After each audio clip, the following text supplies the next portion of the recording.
and didn't even think twice. Immediately just went to swinging.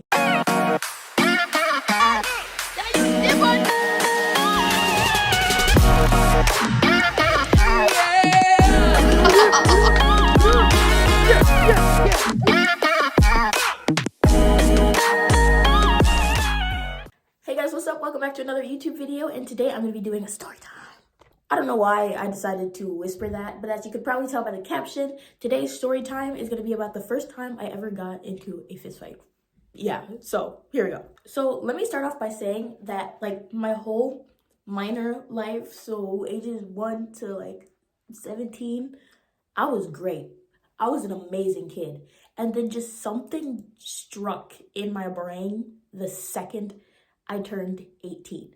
And the story takes place when I was 18, so almost 3 years ago. So we were all, well, no, take a step back. They were all drinking, all my friends. I had about 3 or 4 friends with me. I was not drinking because I was a DD for the night, which was illegal because at the time when I was, at that time, I did not have my driver's license. Yeah, so if I had got pulled over, we would have all gotten in trouble. But moving on. So anyways, I whip us to the club. My friends are all just out their mind drunk, just super, super drunk. They're getting lit in the club, and I was sitting there the whole time get me out of here, bro. That had only been about my second time going to the club. I wasn't really a big partier when I was a minor. I guess I never really got into it. And then when I turned 18, I was like, let's get drunk. But the first time I was at the club, I was drunk out of my mind. I barely remembered it. I just remembered it was fun. So I thought it was going to be the same thing. I didn't know that your sobriety, how sober you were, mattered when it came to having fun at the club. Because I was not having it. Anyways, 2 a.m. hits. The club is finally over. And I'm like, oh my gosh, let's just get these people home, right? I'm just ready to get my friends home. One of my friends, when we get in the car, she's like, oh my gosh, this guy texted me about an after party. He wants to hang out with me. So I'm just like, no, let's go home. I'm tired. I want to go. I have work in the morning. Let's just all go home. And then all my friends, except for that one friend that already told me about the after party, they all just agree. Because why would we not go home? So I'm like, fine. Where is it? The one friend that told me about the after party, she drops the address, and I'm driving them over there, and we all go. Anyways, my one friend's in the backseat literally freaking out because she was obsessed with the guy that invited her to this after party at the time.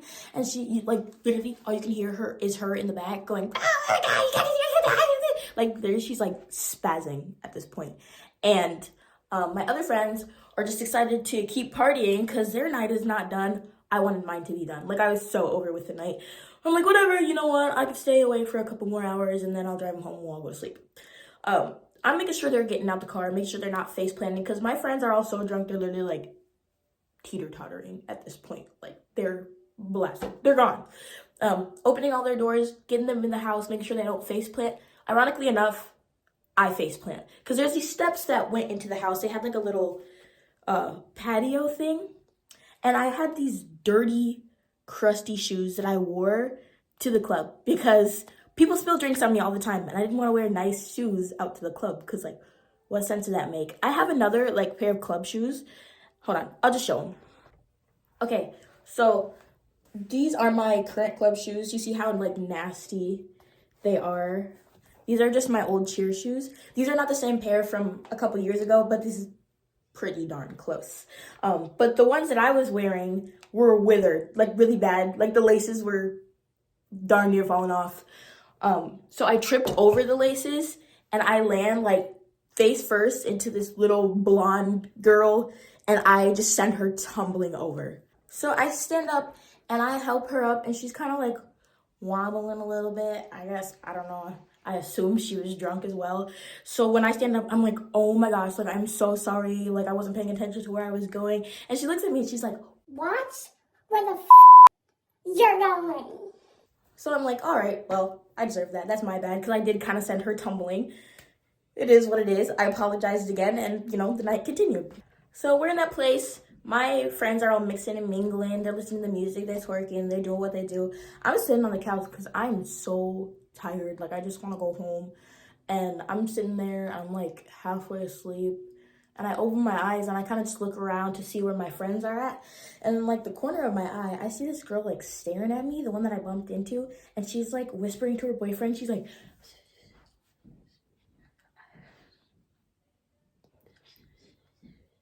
anyways, I could see him staring at me. And let me tell you, this dude looked like a frat boy. Like, I kid you not, like to a T. He had like the backwards hat, the white t-shirt, the cargo pants or shorts, cargo shorts. And he's just staring at me, and it looked like he's trying to intimidate me. And he's just like,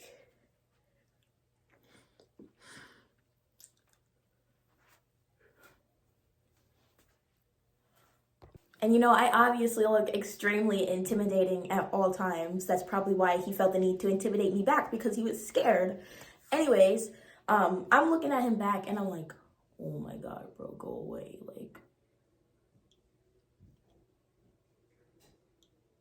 Like, I was just over it. I was over the whole night. I just wanted to go home. I'm tired. I was sick of being Didi. Anyways, I see her whisper a little more, and then this man, like, walks up to me, and I'm just, like, the whole time, I'm staring at him walk into me. I'm looking at him dead in his eyes, and I'm like,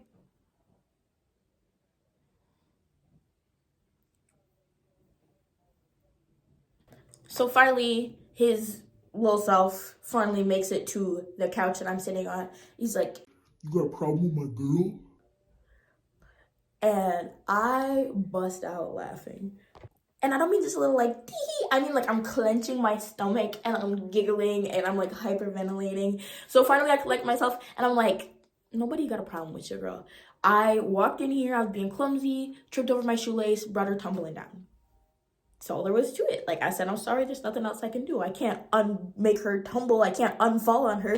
Like, what are you coming up to me for? So he goes, that's not what she said. She said you came in here and you pushed her and you mean-mugged her and you cussed her out. And if you got a problem with my girl, you got a problem with me. So I'm like, ask anybody around here, because I can guarantee you almost everybody in this place saw me fall straight on my face. I can guarantee you that's not what happened. She's lying to you. I forgot to mention that she was also like standing right beside him with her arms crossed. And she finally chimed in and she's like, Oh my gosh, why are you lying? You people always lie. Like, oh my gosh. so I'm like, I really don't have time for this. I'm tired, I'm irritated. I turn around to round up my friends so we can go. And I do a little double back. I'm like, wait. What do you mean, you people? What do you mean by that? So she looks around and she's like, no. Black people. And let me tell you, this was a like primarily black party. Like it was mostly black people up in this piece. And so people are turning around because they heard her say that. And they're like, what did he say?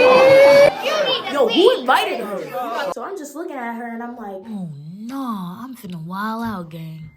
So I turn around to leave again because, oh no, like I'm not about to have a violence case on my record. Because at this point I had never been into a fight before. Like never ever, never thought about it. But at that point I thought about it. I thought about just, I balled up my fist. Like that Arthur balled up fist meme. I dropped it.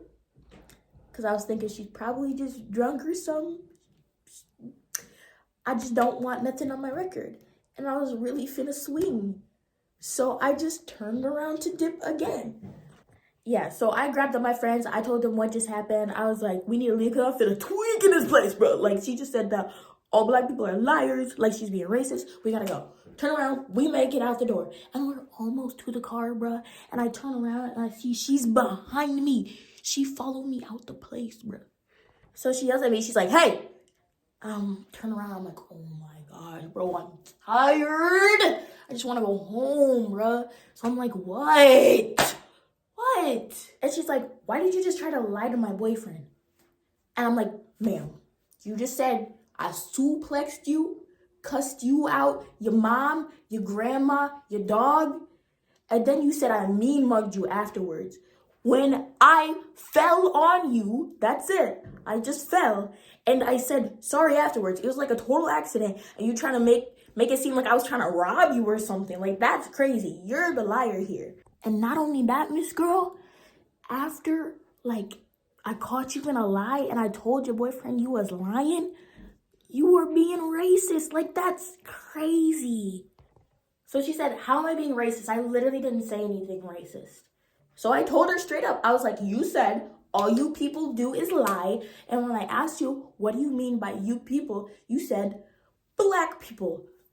That sounds pretty racist. I'm not gonna lie to ya. And she goes, how are you mad I'm telling the truth? That's all you niggas do is lie. Now let me tell you something. I don't like fighting. I don't like putting my hands on people. I like being peaceful. I like not caring, because most of the time I don't care about anything that you say to me. But there are 3 things that you can do that will absolutely guarantee that I will swing on you. Nevaya, can you please enlighten these beautiful people on what those 3 things are? Oh, of course, Nevaya, and thank you for giving me the floor. You see, there are 3 things that you can do that will guarantee Nevaya will swing on you. Sitting in at number 1, you can threaten her friends and family.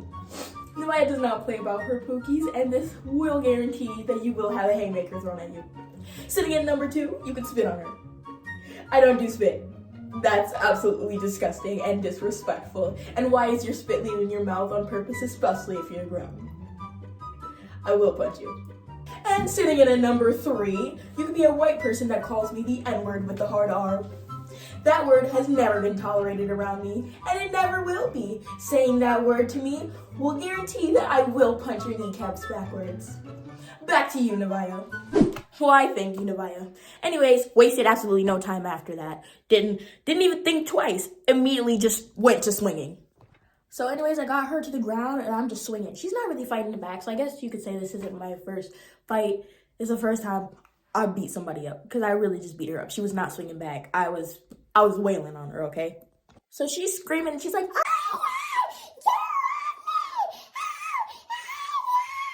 and her stupid frat boy boyfriend comes out, and he splits us up, and he like looks at me, he's like, we're calling the cops. And I'm like, Oh, now we gotta go? so I finally wrangle all my friends in the car. We're all sitting down. I'm sitting in the driver's seat. We book it. Like, we're gone. And the whole time I'm sitting in the driver's seat, and I'm like, I told y'all we should have just went home. Yeah, but after that, we all kind of just went back to one of my friend's apartments, and we went to sleep. There wasn't really any crazy aftermath. I don't think I saw that girl ever again, like, just being out. I don't know if she moved. I don't know if she just doesn't go out anymore. Because I whooped her, like, real bad, so. Anyways, guys, thank you so much for watching this video. If you want to see more storytime content, make sure you leave a like and you subscribe. Bye!